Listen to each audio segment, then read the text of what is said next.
BJP के double engine वाली हुकूमतों में जराइम में इजाफा, कत्ल के वाकयात मुसलसल बढ़ रहे हैं, जबकि अपोजिशन जमातों के सिंगल इंजन वाली हुकूमतों में कत्ल के वाकयात में कमी आई है।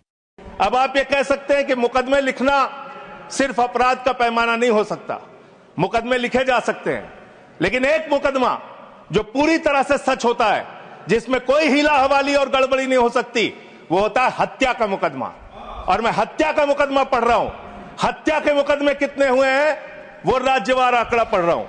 और इसमें सर, अगर आप मेट्रो सिटीज की बात करेंगे, अहमदाबाद, दिल्ली, मेट्रो सिटीज की जब आप बात करेंगे अपराधों के मामले में, हत्या के मामले में, तो अहमदाबाद में 2020 में 70 हत्या, 21 में 97 हत्या और 22 में 100 हत्या।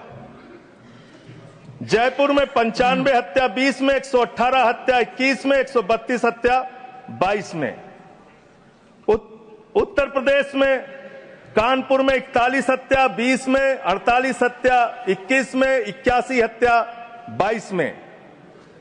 वेस्ट बंगाल, जिसकी कल बड़ी चर्चा हो रही थी, कोलकाता, बहुत ध्यान से सुनिएगा आप लोग। कल से टीएमसी वालों को बार बार कह रहे थे हत्या हो रही, अपराध हो रही, बहुत ज्यादा अपराध वहां पे बढ़ गया। कोलकाता के अंदर, वेस्ट बंगाल में, और उसके पहले केरल के अंदर, कोच्चि एक जगह है, 2020 में 9 हत्या की घटनाएं, 2021 में 10 हत्या की घटनाएं और 2022 में 7 हत्या की घटनाएं।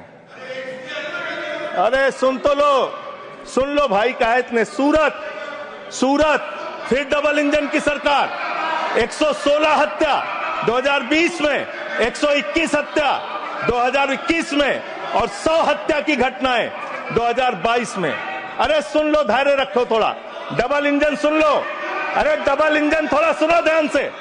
Double engine